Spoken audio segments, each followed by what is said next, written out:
মানুষকে সম্মান দেওয়া শেখা উচিত, এতে করে নিজের সম্মান বাড়ে। আসসালামু আলাইকুম এভরিওয়ান, সবাই কেমন আছেন? মাছ বাজারে ঢুকে গেলাম মাছ কিনতে। চারিদিকে কত রকমের মাছ। আমি কিন্তু এখন ভিডিও দিতে পারবে না, কারণ তার অ্যানুয়াল এক্সাম চলবে, তাই তো সবাই ওর জন্য দোয়া করবেন, পরীক্ষায় যেন ভালো রেজাল্ট করতে পারে। মূলত বাজারে গিয়েছিলাম মাছ কিনতে, তো মাছ যেহেতু পছন্দ হচ্ছিল না, তাই সবজির বাজারে ঢুকে গেলাম। এখন তো টাটকা ফ্রেশ ফ্রেশ সবজি খাওয়ার মতো আর এরকম ওয়ে নাই। এটা একমাত্র সম্ভব নিজের জমিতে চাষ করলে, তখন যাক, ওইগুলো বলে লাভ নেই।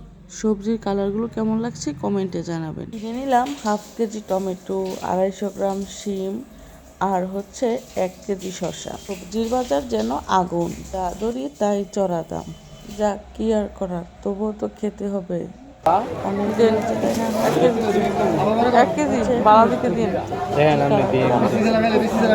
তাই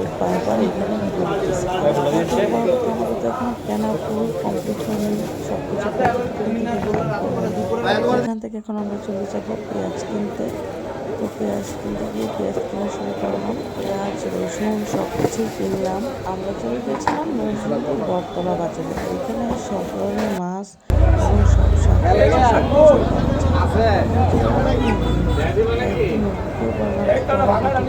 আজ এই পর্যন্ত।